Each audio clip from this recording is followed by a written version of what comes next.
My name is Victor, and welcome back to another ALINT-PRO tutorial. In this video, we'll be covering 7 of the more complex synchronizer circuits that ALINT-PRO supports. These complex synchronizer circuits usually contain multiple 2D flip-flop synchronizers, as those are the basis of many synchronizer designs. However, they differ in use cases, and they have different benefits than the simple chained register synchronizers in the previous video. So, as in the previous video, we'll go ahead and open up the CDC Synchronizers demo workspace. And within this workspace, we want to do 2 things before we begin. We want to go ahead and clean our workspace just to make sure there's no leftovers from any of the previous runs. And then we want to go up to the Tools Preferences and take a look at our policies. That's going to be under linting policy. And we want to ensure that only the CDC policy set is enabled. So we can go ahead and deselect all policies and enable our CDC policies, and then we can hit Control-S. So that's saved our preferences. We can go ahead and close that out, and now we can begin with our first design. So the first project we'll be looking at is going to be the MUX synchronizer, or the multiplexer synchronizer.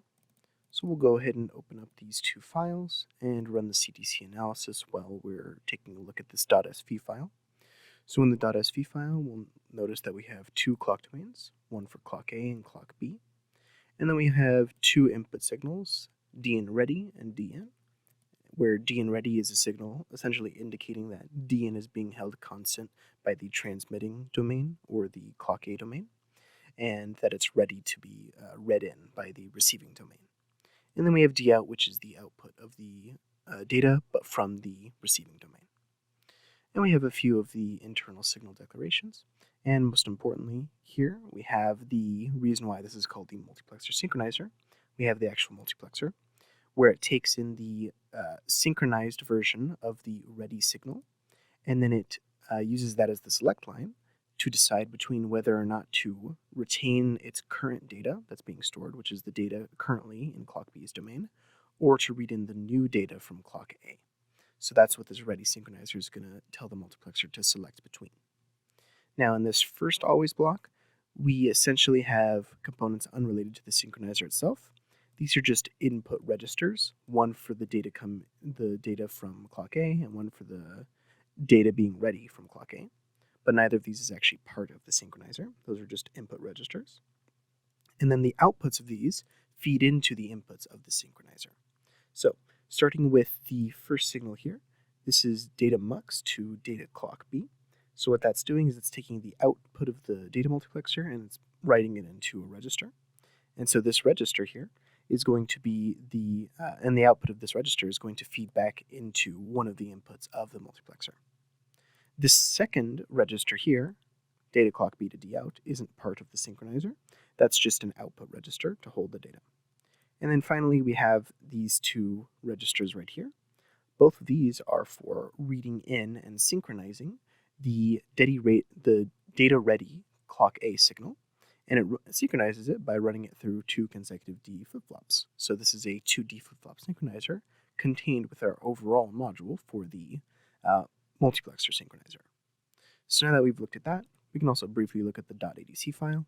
We have 2 distinct clocks, like I mentioned before, both in their own individual clock groups with different periods.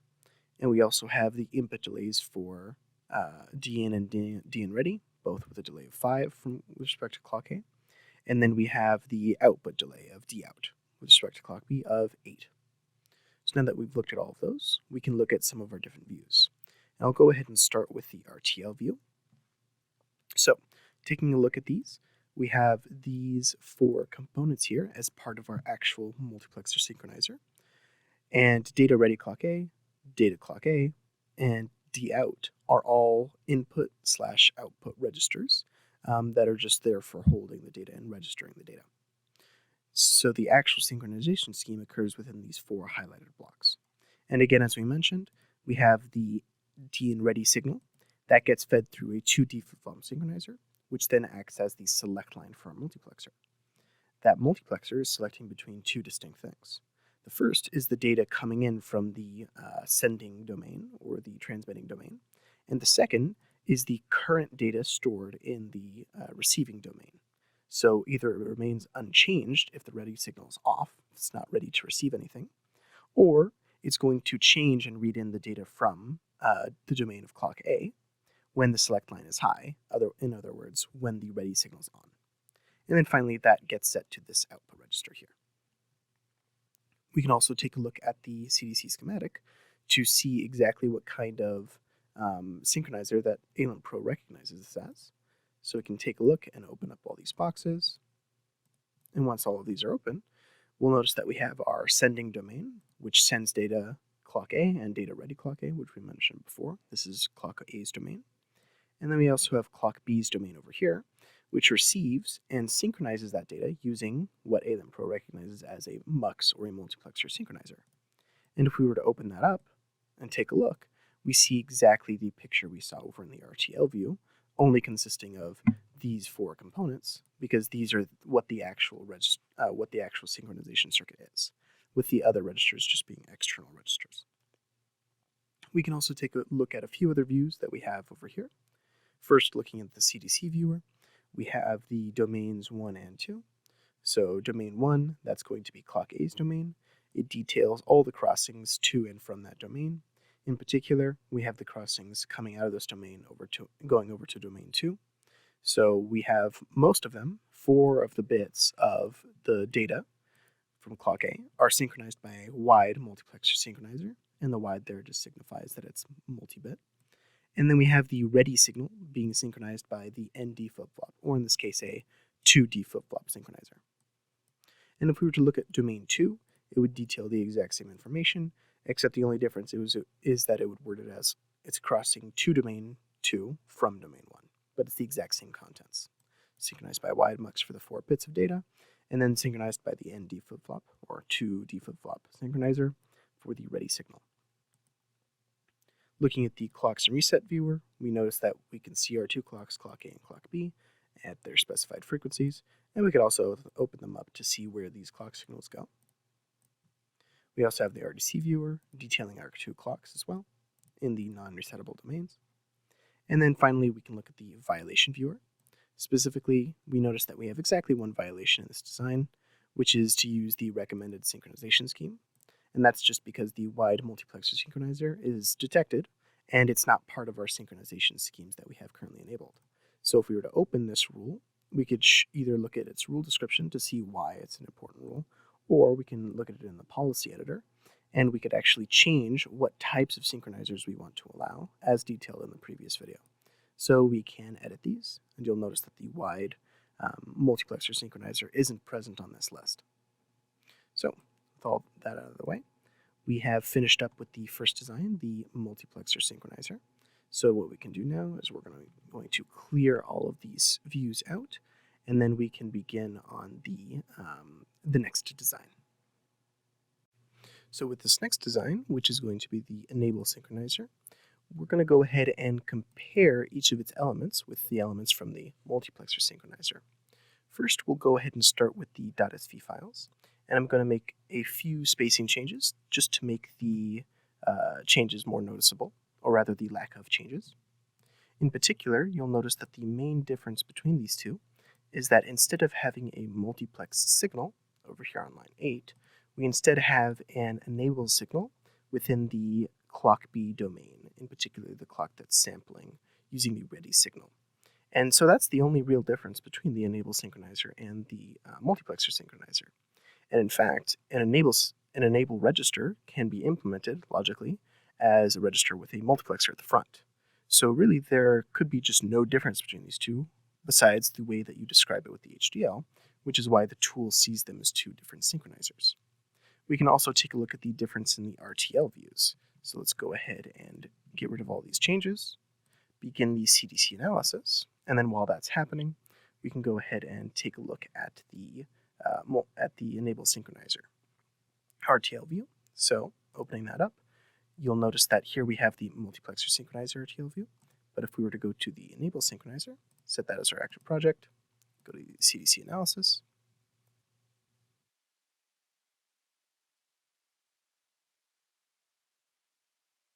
and now that that's done, we can open up this RTL view, and then we can compare the two. So taking a look at these two, you'll notice that the only real difference is that this multiplexer combined with this D flip-flop has been replaced with the single enable flip-flop located here in the enable synchronizer.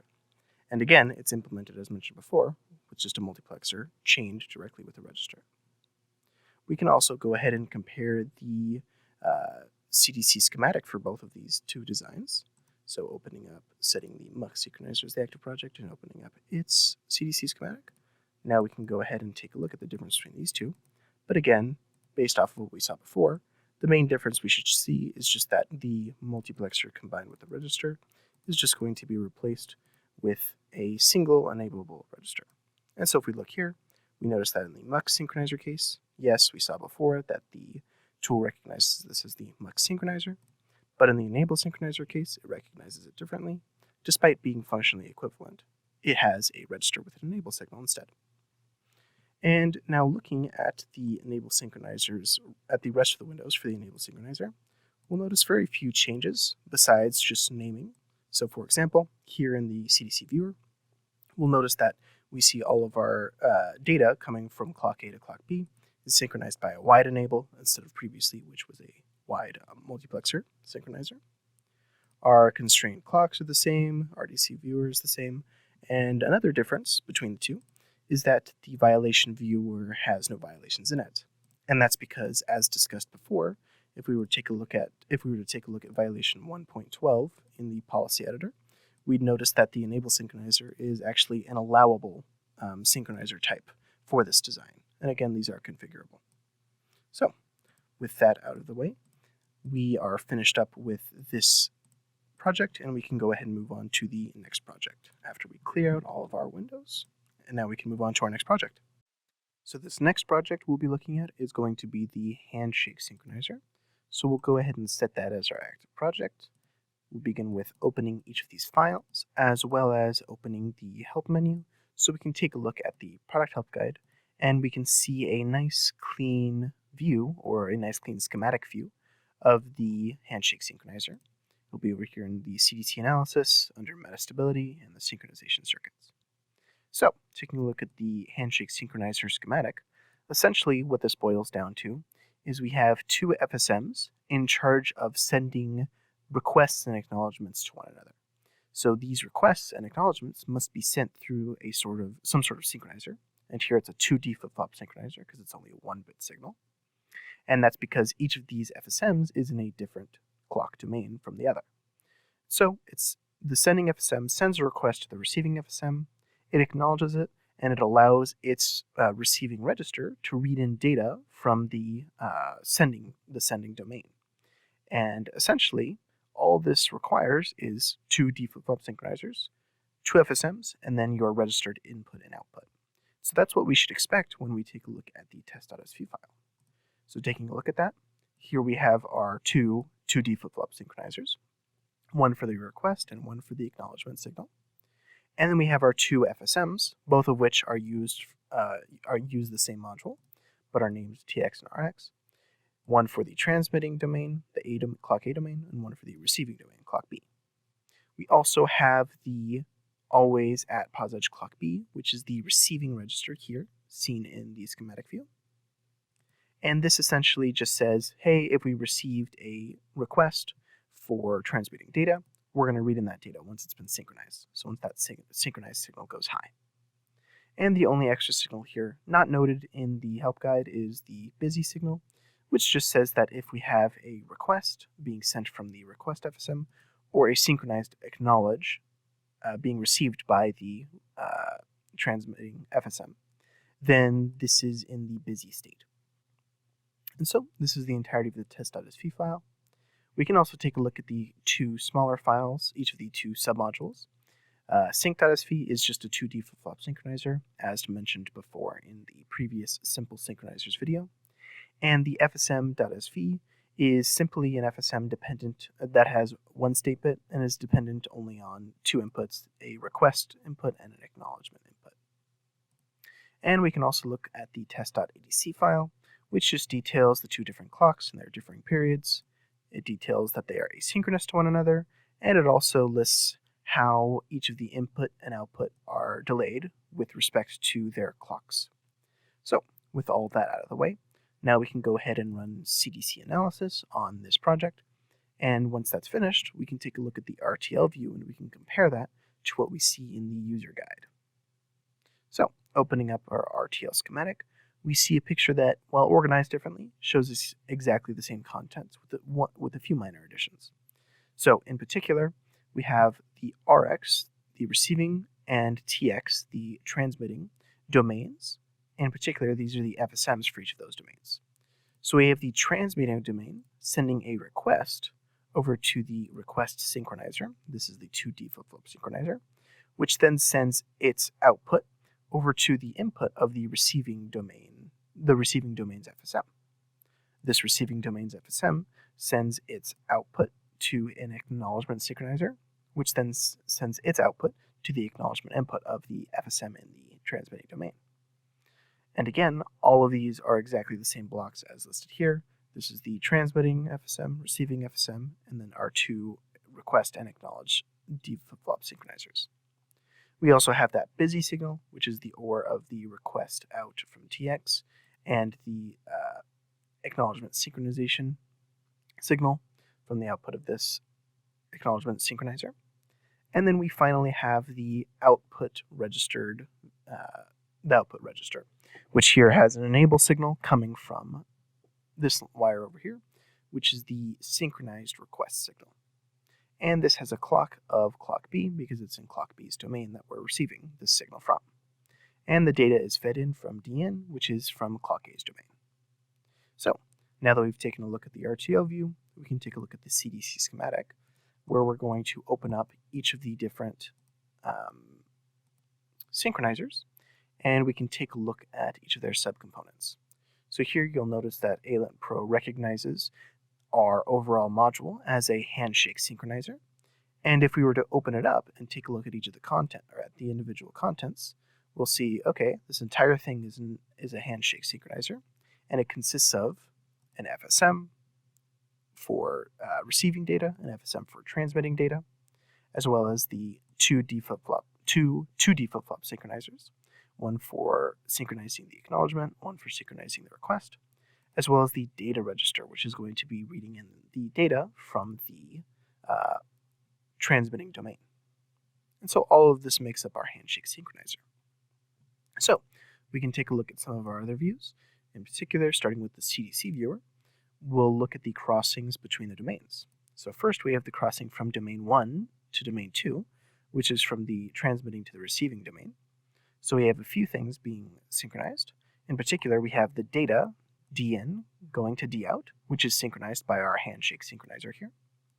And we also have the signal going through the ND flip-flop synchronizer, which is going to be the request signal. Now we also have the crossings from domain 2 going into domain 1. And that's going to be the acknowledgement signal, which is again synchronized by our 2D flip-flop synchronizer.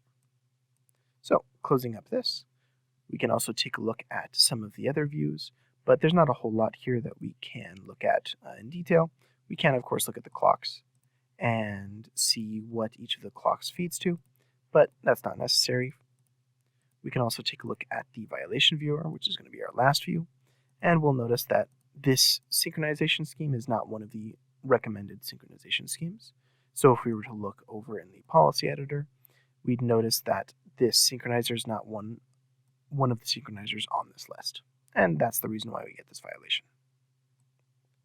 So now that we've gone through all of those views, we can go ahead and close up all of these windows, and then we'll be able to begin with our next sets of synchronizers. So now we can move on to the next synchronizer, which is going to be the FIFO synchronizer. So we'll go ahead and set that as our active project.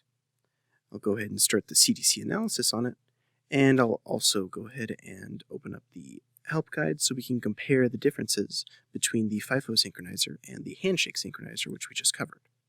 So opening up our synchronization circuits, Again, this was the schematic or the block level view of the Handshake synchronizer. So it just consists of 2D flip-flop synchronizers to send data between the two domains, as well as the data signal traveling from a write to a read register. Now, the FIFO synchronizer is going to be very similar to this, with a few distinct differences. So the first of those differences you'll notice is that although we still have 2D flip-flop synchronizers sending data between the write and read control units, those 2D flip-flop synchronizers are now multi-bit. So you'll notice this /n here, so those are multi-bit signals. The second minor difference is that the write and read controls are generalized here, not necessarily FSMs or written as FSMs. And the third more distinct difference is that the FIFO memory here replaces the original write and read registers. Here, this is going to be a dual port RAM, is what it's going to be written as in HDL. So now that we have those differences out of the way, we can go ahead and open up our 3 files here. And we'll start with the test.sv file. So this test.sv file just is essentially a wrapper file for the FIFO module, so not a whole lot to look at here. The real meat is in the FIFO.sv, where we have 5 module instantiations and some wires to connect between them. So those 5 modules consist of 2 of the 2D flip-flop synchronizers, which are going to be in the user guide, these 2D flip-flop synchronizers here. And then we also have the FIFO mem, which is just going to be the dual port RAM that was in our user guide here. And then finally we have the write and the read control, which are going to be these 2 modules here, which are actually instantiations of the same module, but with slightly different parameters. So scrolling down, we can take a look at the code. For the first 2, the FIFO mem and the sync, it's just a classic RAM module as well as a very similar module to the 2D flip-flop synchronizer that was covered in the simple synchronizer video. And finally, for the most complex module within this file, we have the pointer module. And essentially, this is just going to take care of controlling whether or not to read or to write from the RAM. And the only difference between the write and the read module is this reset value here. So if this reset value is a 0 or a 1, that's going to determine whether or not it's the write or the read module. And so that only affects the code in 2 places. That's down here in terms of what the actual reset value is, and on this line where we select whether or not to invert 2 bits, depending on if we're in the write pointer module or in the read pointer module. So with those differences, we can also take a look at the last file, the test.adc file. And in this, it just covers all of our constraints. So for example, naming our clocks and their periods, whether or not they're synchronous to each other, the input and output delays for all of the input and output signals, which of our signals are asynchronous, and what their polarities are, and things of that nature. So now that we have all of that covered, we can go ahead and move on to the next part, which is the RTL schematic.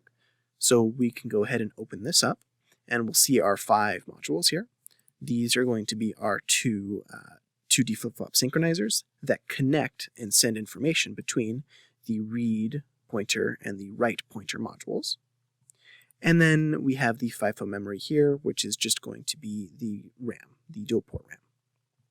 So we can also take a look inside of these just to get a quick idea of what we're looking at. Again, these 2 modules are just 2D flip-flop synchronizers, but they are wide 2D flip-flop synchronizers. And then these 2 modules here are going to be our pointer modules. And we should only see 2 differences. The first is going to be in this empty full block here, or this empty full register. You'll notice that this has a preset signal, whereas this has a clear signal because they reset to different values.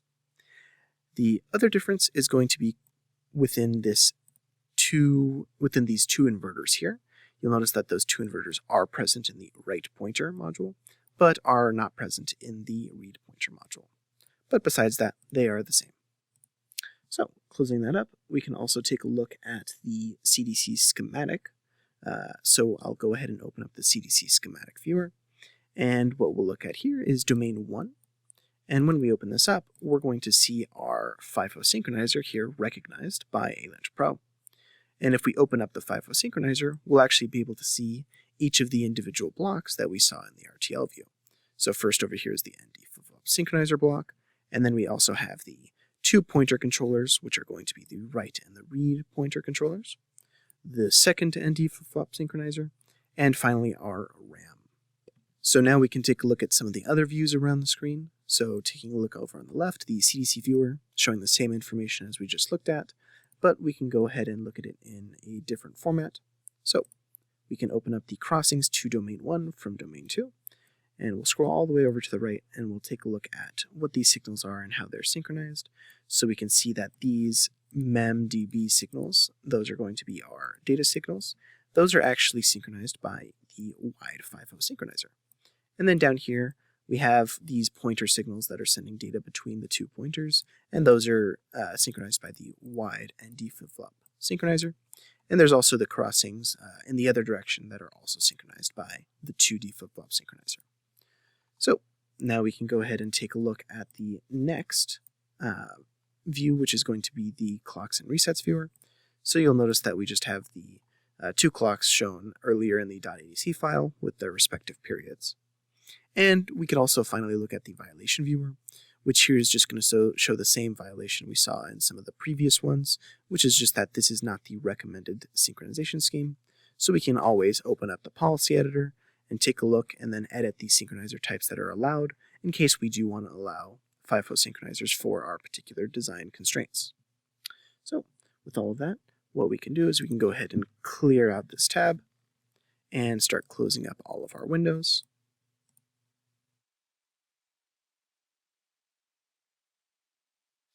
And now we can go ahead and begin with our next design. So this next synchronizer is going to be the vendor FIFO synchronizer, which, as it may sound, is just a FIFO synchronizer, but given by a vendor. So here you'll notice that the only parts of our module for us to really look at are the instantiation of the vendor FIFO module and the .adc file for our instantiation, or rather for our top-level module here. And what we can do is we can go ahead and run the CDC analysis on this by setting this as our active project. And while that's running, we can just take a look and see some of the signals that are similar to what we saw before in the FIFO synchronizer, like the input and the output signals for data. We also have the empty and full signals dictating when the FIFO is empty or full. And in this case, we also have additional stuff like parity checks for if there are any writing or reading errors and things of that nature.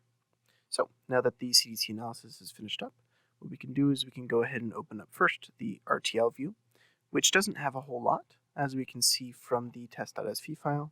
The only thing really contained here besides the instantiation is 4 parity bits that are generated by doing 8-bit XORs. And so that's what we see here, 8-bit XORs, all combined into a bus of 4 bits of a 4-bit wide bus. And then that is sent as the parity bits for the input data. And then we have the actual device under test being instantiated. We can also take a look at the CDC schematic, and we're going to go ahead and open up domain 1 over here. And once we open it up, we'll notice that we actually see that the tool recognizes this as a vendor FIFO synchronizer. And if we were to open it up, we would see a similar picture to what we saw before, just with some of the pins not shown, but exactly the same picture. So now with that, we can go ahead and look at the library viewer to see where this comes from. So in this case, we have the FIFO 16 module. So what I'm going to do is I'm going to go ahead and go to my library viewer and type FIFO 16. And then here it pops up under global, and this is going to be under Xilinx. And since this is in Verilog or System Verilog, we're going to select unisims_var. And then here we have FIFO 16, where it has the actual file for the vendor's FIFO. So now with that out of the way, we can go ahead and take a look at the rest of these panes. So in this first window, we have the CDC viewer, which just lists similar crossings to what we see over here on this diagram. Specifically, we have the crossings going to domain 1 from domain 2, and these are all synchronized by a wide vendor, and on the end it'll say FIFO. Let's open that up a little bit more. So we have the wide vendor FIFO here, and that's going to be what does the synchronization for all of these data inputs bits. So now we can go ahead and take a look at the violation viewer, and you'll notice that in this case there are no violations, because again, if we were to go to the Tools Preferences, and then we were going to go to the ALDEX CDC rule set 1.12, and we go take a look at the synchronizers, we'll have a list of all of the allowable or correct synchronizers for design. In this case, the vendor FIFO synchronizer is on that list, which is why we don't get a violation here. So, with all that out of the way, let's go ahead and close up these tabs, and we'll move on to another different type of synchronizer here. So this next synchronizer we'll be working with is going to be the memory synchronizer. So we've already talked about the FIFO synchronizer, and the memory synchronizer is very similar to that, with a slightly more generic layout. So I'll go ahead and set the memory synchronizer as the active project. I'll go ahead and open up these 3 files, and then I'll go ahead and open up the help menu so that I can take a look at the layout for this particular module. So opening up the synchronization circuits, we can go ahead and take a look at the memory synchronizer, and that's going to be under the FIFO synchronizer. Here you'll notice that it's almost the same layout as the FIFO synchronization, but the main difference is that instead of having a particular format for the control for writing and reading and exchanging information between those two, instead you can have any type of custom controller. And so, in other words, this memory synchronizer is just a more general version of the FIFO synchronizer. And so the tool, whenever it sees a more generalized version of the FIFO synchronizer that it doesn't recognize as specifically being a FIFO synchronizer, it labels that as a memory synchronizer. And so in this particular instantiation, we have just a RAM module, actually. So you'll notice that here we have our test module, this is our top-level module, and we just instantiate a unit of RAM with our input and output signals listed in the test module here. So we don't actually have a control unit defined, and it's kind of assumed that these control signals are coming from some external module. And we can also take a look at the .adc file, and we'll notice we see similar things as with the previous .adc files. Namely, we have our 2 clocks, in this case the read and the write clock, both declared as asynchronous to each other, which is why we have to deal with clock-domain crossing analysis, as well as input and output delays for our input and output signals. So, with that out of the way, now we can go ahead and run our CDC analysis. And once that's finished, we can go ahead and start with the RTL view of this project. So, the CDC analysis is finished. So, opening up this RTL view, we see our top-level module, and all it has is that one instantiation of the RAM within it. And we can also go ahead and take a look at the CDC schematic. And what we'll notice here is exactly what we mentioned before, which is that this overall module is going to be recognized as a memory synchronizer, and all we see is just that unit of RAM. Again here, because the controllers are custom, in this case not present, this is recognized as a memory synchronizer, not a FIFO synchronizer, but they both use RAM. We can also go ahead and take a look at the CDC viewer. Opening that up, we have the domain crossings, specifically in this case from domain 2 to domain 1, and we'll notice that the CDC viewer lists these data signals as being synchronized by a wide memory synchronizer. We can also take a look over at the violation viewer, and in this case there is a violation because if we were to take a look at this rule 1.12 in the policy editor, we note that the memory synchronizer is not part of this list of allowable synchronizer types. So now that we've taken a look at this, we have one last synchronizer for this video. So we'll go ahead and close up all of these tabs and clear out our console. So the last synchronizer we'll be talking about for this video is going to be the vendor memory synchronizer. So just as before, we'll go ahead and open this up and set it as our active project. And just like for the vendor FIFO synchronizer, the vendor memory synchronizer is just a vendor version of the memory synchronizer, one you get from your vendor. So we can go ahead and begin the CDC analysis, and we'll take a look at this test.sv file. And similar to the last vendor file we looked at, the only real content in here is the instantiation of that vendor's module, as well as a few parity checks. Additionally, we have the .adc file, which lists, again, the clock periods and their names, as well as them being asynchronous to one another, in addition to the input and output delays with respect to each of those clocks for all of our input and output signals. So, now that our CDC analysis is finished, we can again take a look at the RTL schematic, and you'll notice that we have exactly the same image as we saw over here in the .sv file, which is a single instantiation and 2 parity bits being created with XORs. So that's what we have here, and the device under test. So now that we have that, we can go ahead and open the CDC schematic, and we can take a look at the crossings coming in and out of the domains. So taking a look at the crossings to domain 1 from domain 2, you'll notice that we have this memory synchronizer.